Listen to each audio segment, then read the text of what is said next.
Hello everyone, and welcome to Total Carnage Listen-Throughs. I'm Admin 1 of ViniFX, and, as you may see on the screen, a new Bowl of Heaven release just dropped today.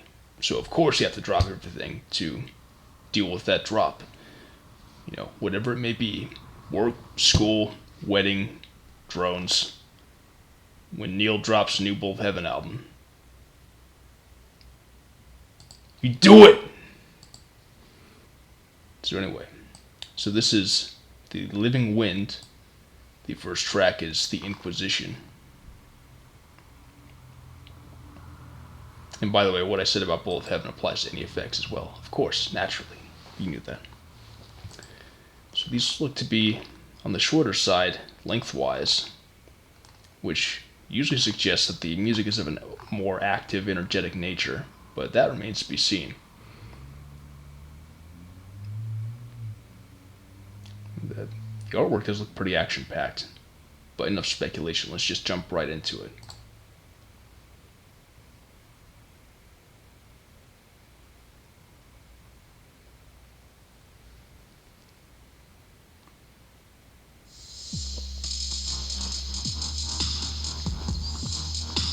Oh, wow. Already a fairly disorienting, heavy thing. Oh, words. His eyes lit up.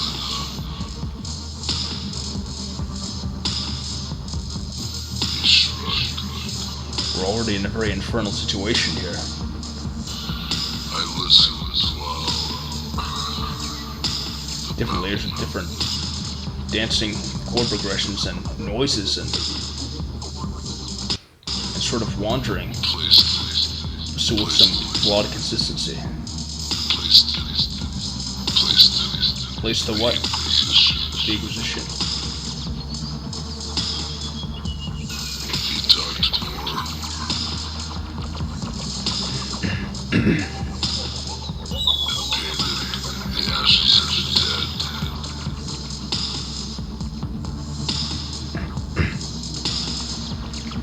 Dreamily.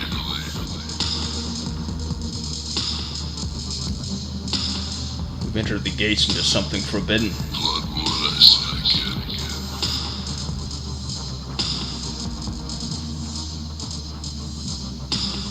He talked more.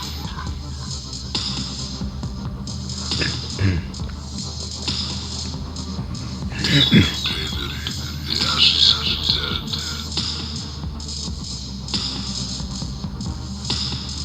Bloodwood, I said.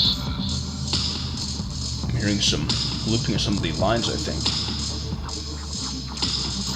What's interesting is that, the melodic progression amidst the beat has the same overall pattern, but the rhythm of it, the timing of it, is different from the beat, so it constantly has this spinning, disorienting, never fully resolving feeling. It's like this ongoing anxiety, which is sublimated through music and thus feels enjoyable.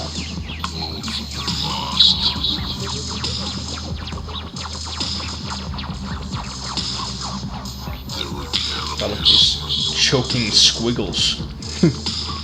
Torturers who came from Spain.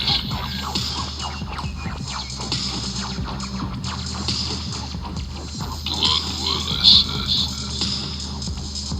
I can make out with certain words like torture and blood and possibly Spain, which makes sense because there's the Spanish Inquisition, ashes of the dead. Some of the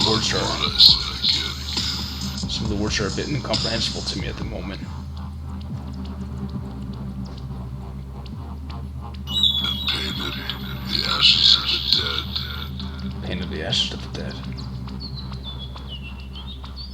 Bloodwood, I said. And like pitch wandering loops of the squiggles and squeaks. Painted the ashes of the dead. Of these creatures running down among us. Bloodwood, I said. Blood will, they said. Blood will descend, I think. That might be it. But yeah, this is a great way to start. So next up we have I Said Again. I may mute in the case of commercials.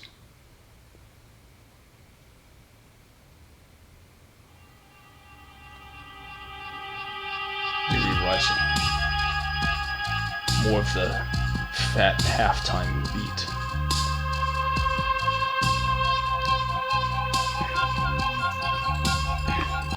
Sounds like some stuttering flutes.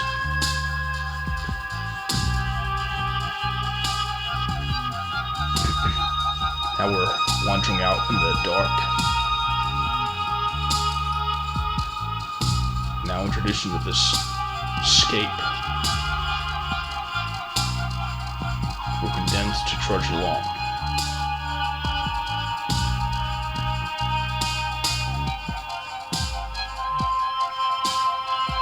That much is conveyed by the drum beat and the rhythm of the bass. But here and again we find attention-catching places that have all these creatures flying about.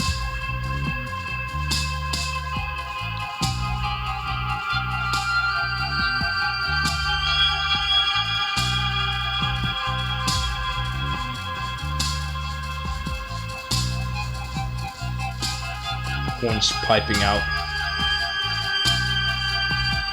It may sound strange, part of it even sound like they could have been sampled from the album Bitches Brew by Miles Davis. I'm not saying they were, but it sounds like, I think, the title track. Some of the horns, in terms of the pitch and just the sound of them, made me think of that oddly.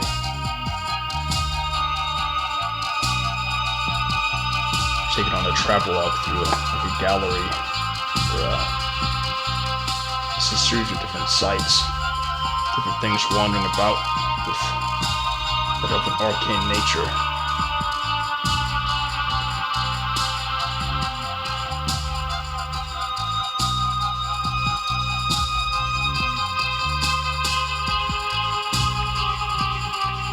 I can already tell this is one of the more sonically distinctive Bowl of Heaven releases. Neil is still moving it forward, while still occasionally putting out stuff that's of the usual sort of ambient fare that we've always been known for.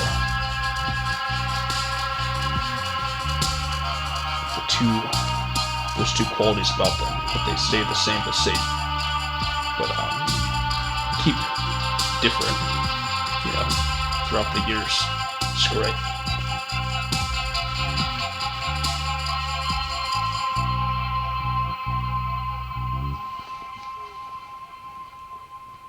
So then we've come to a stop.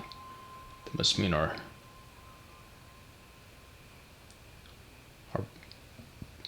blackened, gnarled train has reached the end of the rotten tracks. And now we reach the track from the bite. Sort of industrial clinging noises. I saw a man turn black from the bite. He turned black from the bite. The cast coagulates the blood.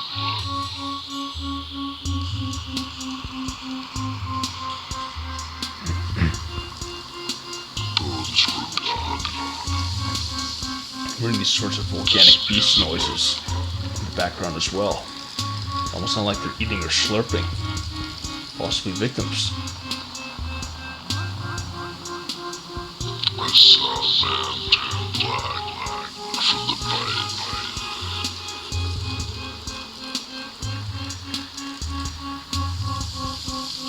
The sky was removed. These sort of echoing staccato triplets give again that sort of a haunting feeling, especially the way that they go a bit against the beat, but still locked in with it. Upright palms made for a cross. Now we're beholding horrors and detail, The soul-killing dances, and the excruciating length of the process, unritualistically explode. perhaps condensed for us giving this music a narrative, but still progressing in a way that we must stay and behold.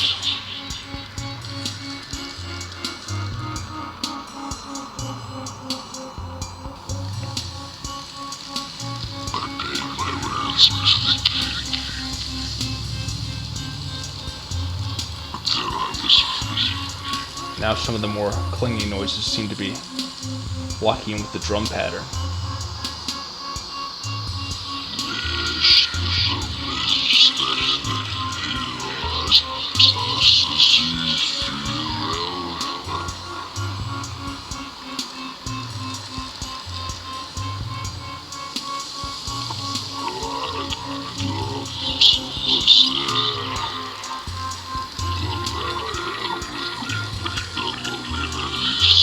It's interesting, despite the sort of counter-rhythmic feel of the tripa melody happening, it has less of a sense of never resolving the way that the melody in the first track registered to me. More of a sense of just constant imposing dread.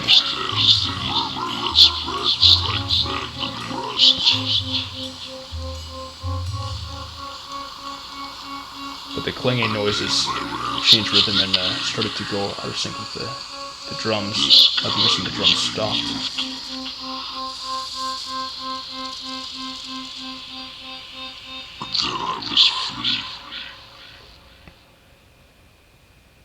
I'll need to have another listen at some point in which I pay more attention to the words, at least whatever of them I can make out. Here we have Deadly Purpose.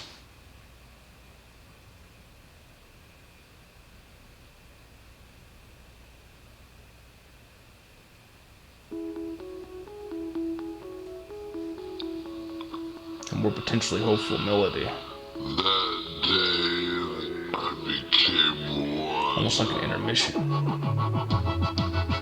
Oh hey. We're having the triplets again. Sort of rising and driving a beat that itself has an industrial feel.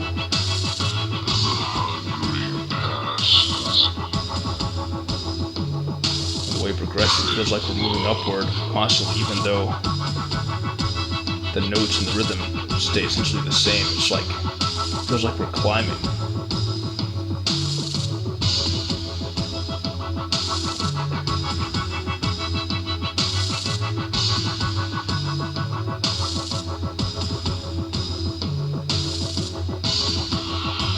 That we're braced with the weight of a new challenge.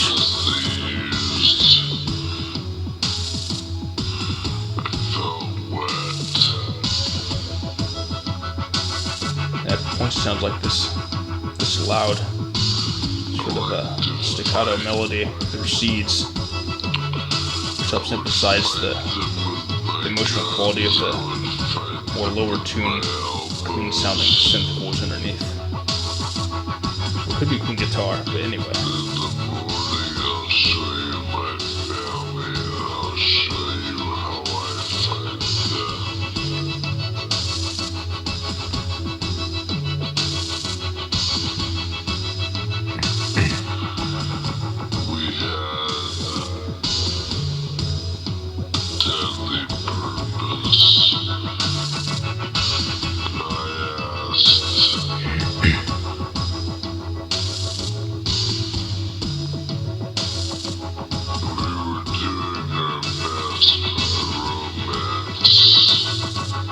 Doing our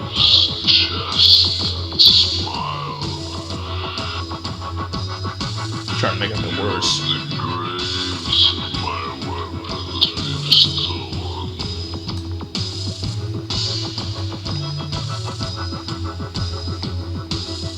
I need to find better words for some of these layers to make clear what I'm talking about. Let's say the louder, higher pitched one.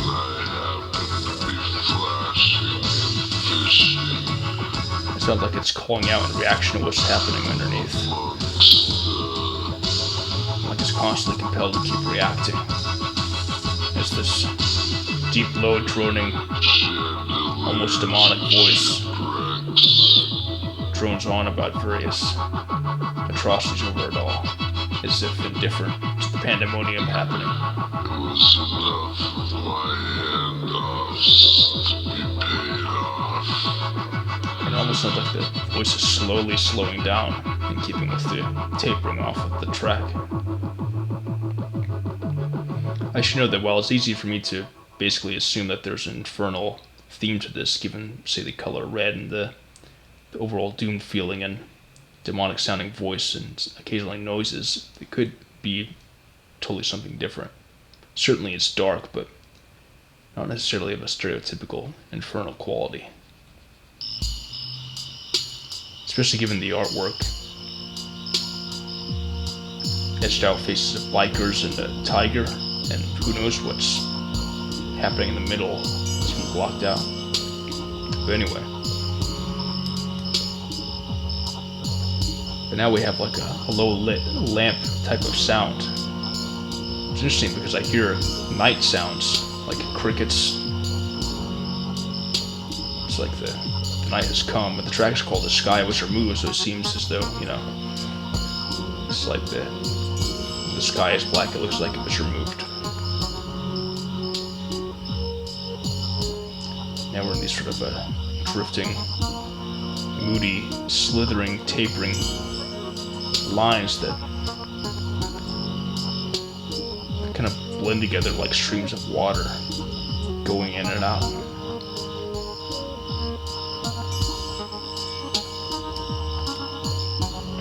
And they're guided and underpinned by this simple, slow, often serializing chord progression.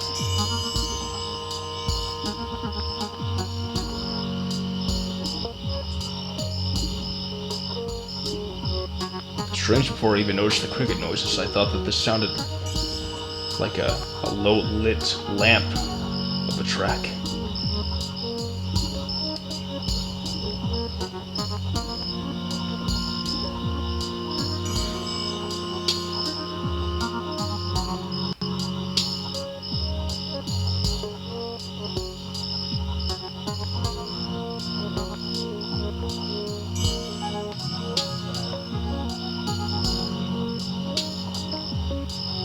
And the effects on the sort of melodic scribbles give more of a disorienting feeling as well.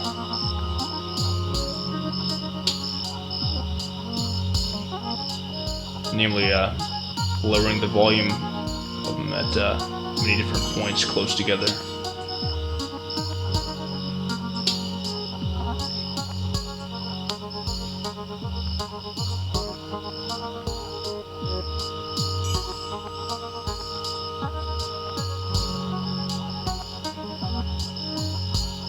The effect even seems to be happening to the sounds, the crickets, which also seem to be kind of looped, at least even before the end of their loop. Or maybe they're stacked together.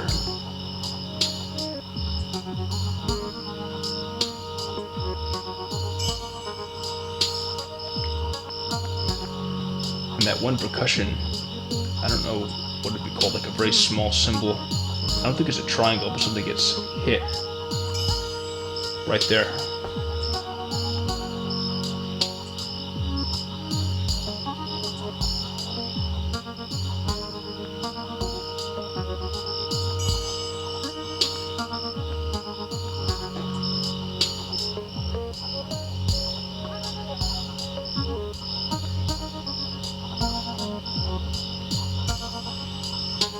Oh, it's a beautiful way to taper off, dwelling on that one note until the rest of the instruments sort of conform with it as they scribble out their last phrases. Now we have Close to My Chest.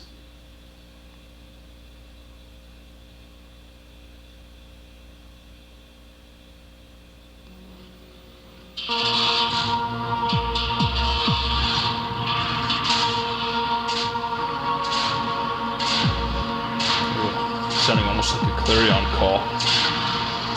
It's like these machines start up where there's some sort of clanging noises happening again. It sounds like something big is rising sort of distant but imminent.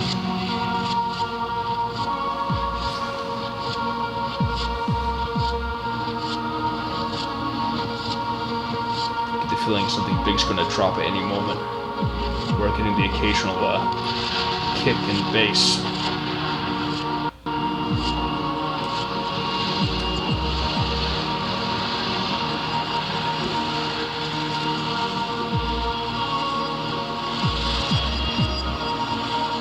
Ooh, some shuffling noises.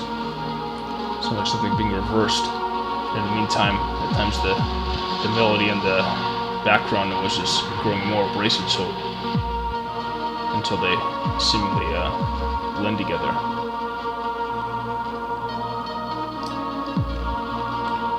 Now with that recurring tension, starting to hear more of a stuttering, punchy synth line.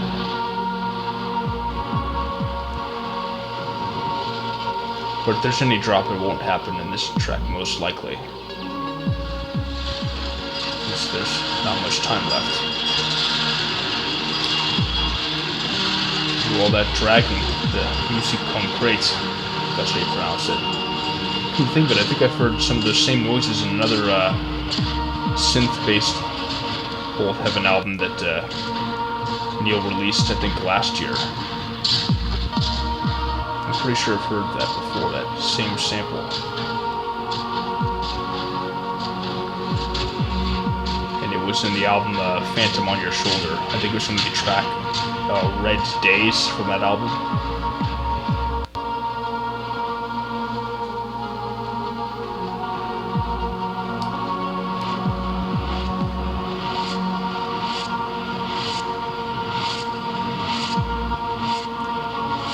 Suddenly we're exposed to a new threshold of fear and wonder. Look at this is the ground set for what's coming. So the industrial sounds at points even sound sort of beastly. And we're on the track Where I Was Rattling.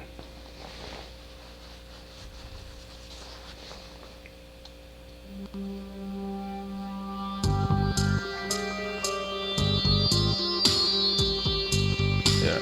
A steady, fat, brooding, plodding one. Bass notes, kind of spaced out, gives us a gravity.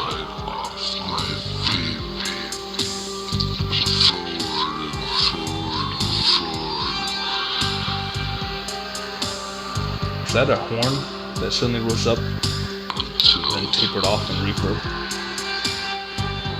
Lots of ascending noises, and now some like semi-buried human babbling, I think. This loop.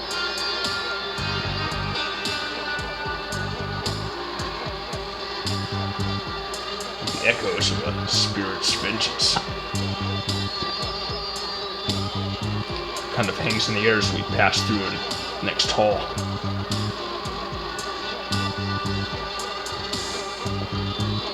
Previously we were outside the big structure, now we've entered into its narrow confines.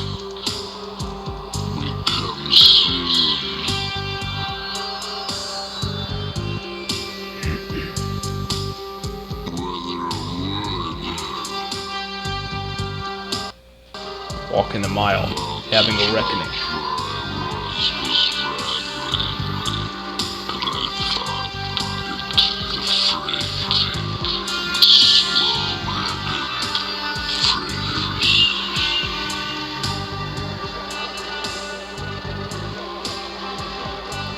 I noticed that the narration and the babbling echoes, they take turns. It's like as we pass through the hole, at some points we are told of what we are reckoning with. And then enough room is made for part of that reckoning to surround us before we get to the meat of it.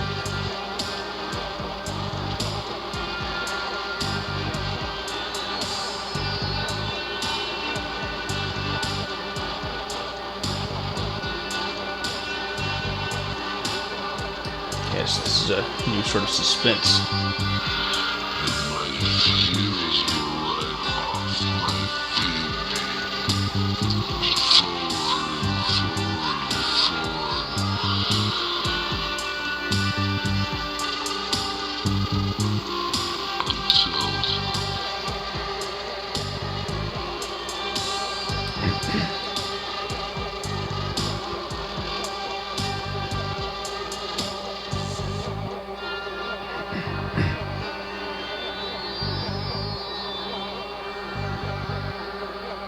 Now we're left with only the voices, for the most part. Still the bass and some noise, but it's the voices we mainly hear.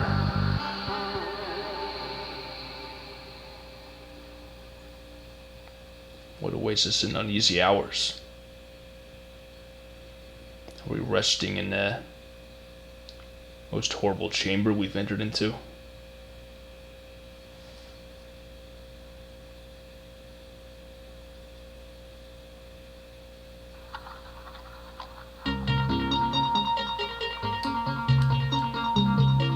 Jangling notes in different octaves.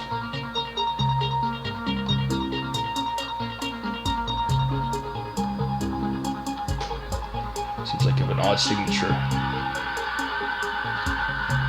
as though we ourselves are being shaken.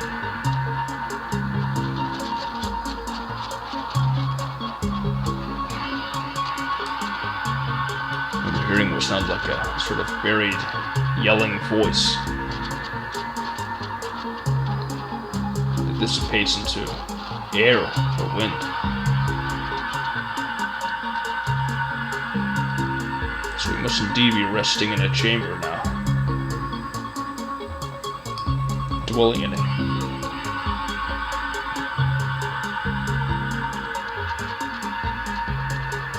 There's always different lines pop up that cross-check each other.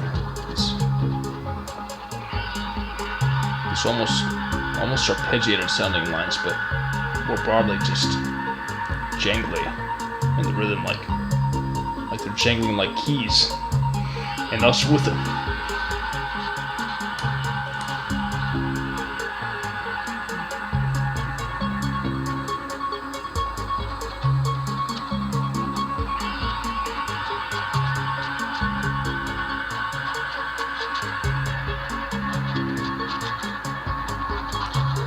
To take on almost a joyful quality, albeit possibly sardonic.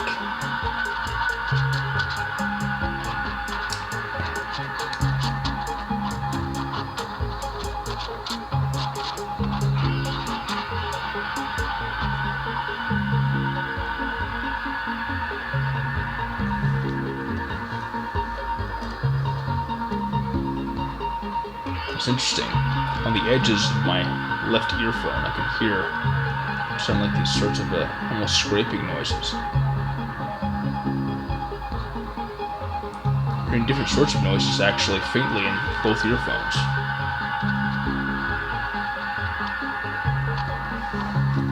Although now they seem to be fairly similar.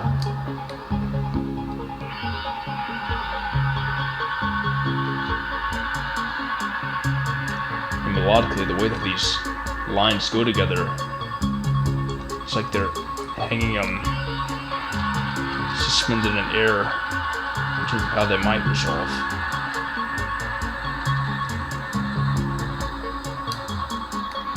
Like they're slowly building towards something that may emerge in the next track. Uneasy is right.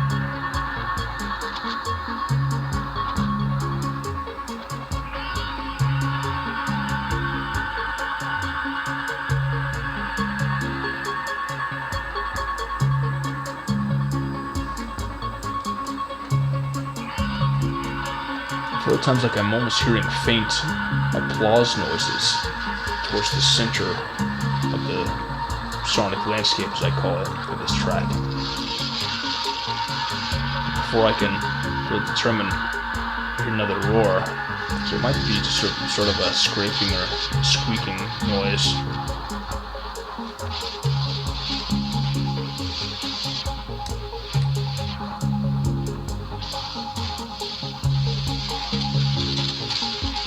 Okay, I might be crazy, but I think I'm even hearing like faint noises, mainly in this earphone, my left one, that I heard in The Chosen Priest and Apostle of Infinite Space from, I think, 2009.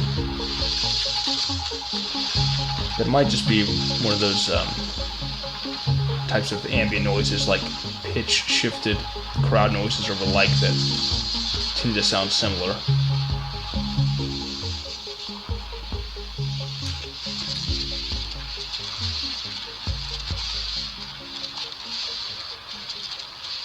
Now we've pulled away into the crumbling of the ice, the indifference of the vast elements. And with that, we find ourselves naked through center fire.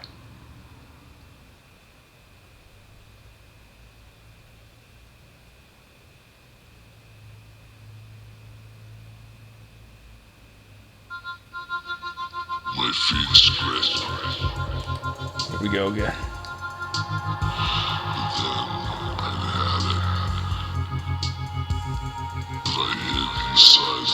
That beat has a feeling of being sort of suspended in air. To the left of me was uneasy lies. Something about a beat that has just enough space between like the heavy hits, but still has the heavy hits that brings more suspense than if it didn't have any heavy hits or had too many. Came slower than I thought it would.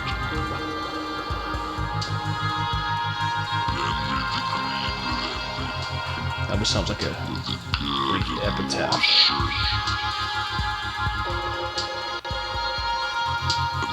And the notes are sort of increasing in a whine as they're first played, increasing in volume and intensity and velocity.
It looks like we were definitely plunged.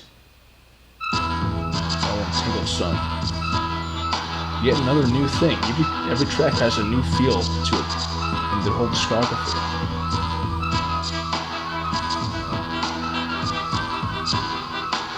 How do I describe what it is? It's like all this congruous musical stuttering and swinging.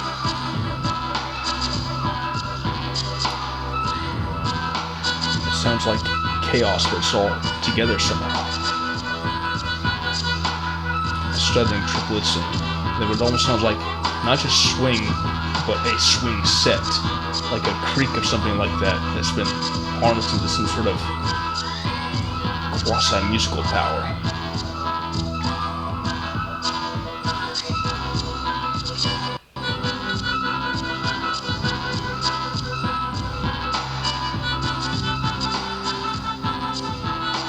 Drum beat that emphasizes offbeats of the snare.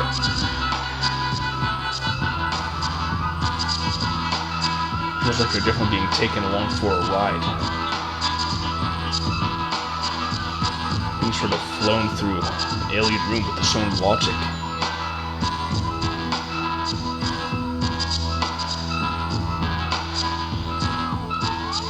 Almost like what an alien casino might be like. Like autonomous room mechanisms that are counter to normal human movement.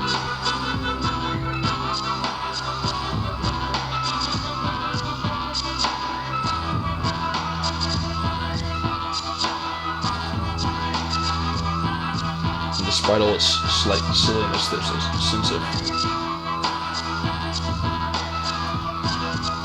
sense of meeting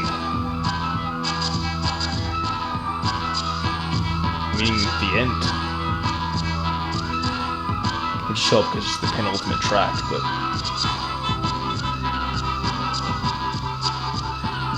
this is definitely a new phase of reckoning. Perhaps now that the conclusion of the last track had been established, the previous one that is.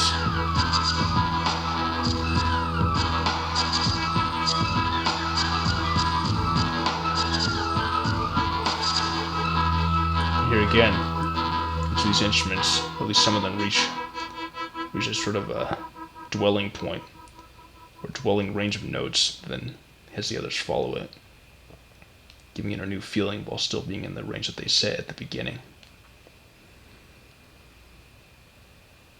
It might be my favorite.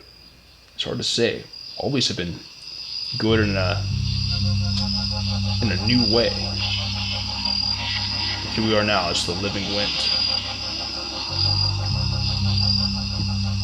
The breeze, more of a night noises, the tapering off, echoing triplet, like we heard before, but in some ways seems to merge with the wind itself, like its own separate wind. Now we're encountered with nocturnal suspense. All these elements and all these sides of the world we're in are surrounding and enveloping us.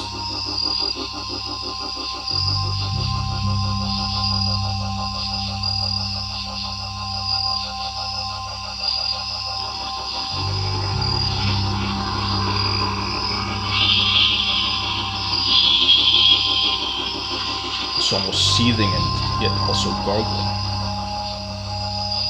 Like it's still just nearby us, underneath us. Maybe not even of the same nature as of the comprehensible voice we heard before.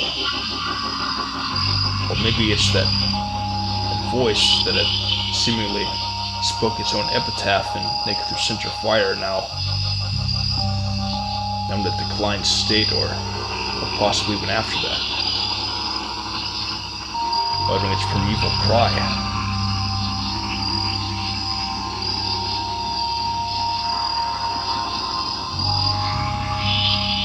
This is the most that nature has surrounded us in the Bold Heaven track since that one track we released years ago. It was, I think, something like the Big Woods or something. It had a nature-themed track title. I could probably look it up right now.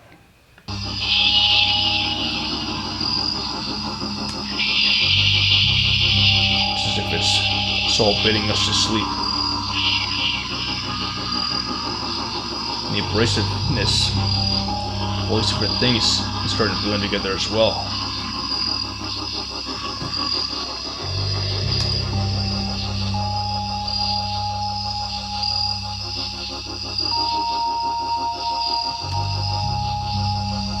Oh, the track was called The Snow in the Little Wood Under the Blue Sky.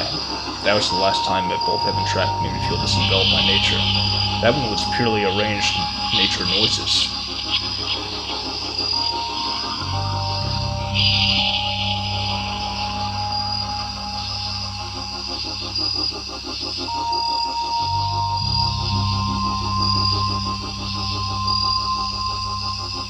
Those little plunks, spaced out and sparse, to emphasize our aloneness in this land. The nature sounds give it some connection with the track The Sky was removed thematically.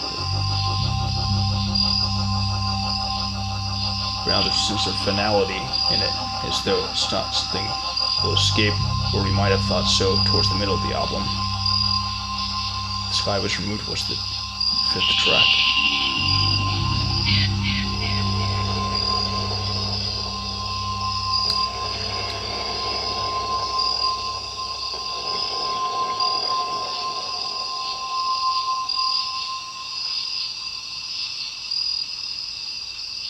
Well, the album is called The Living Wind.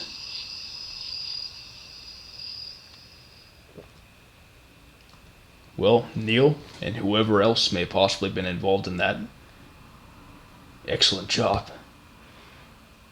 That was good in a whole new way, and yet it still bore a lot of the positive trace of Bolt Heaven in different eras, I believe. But I've been sort of a connoisseur of the music for years from different eras.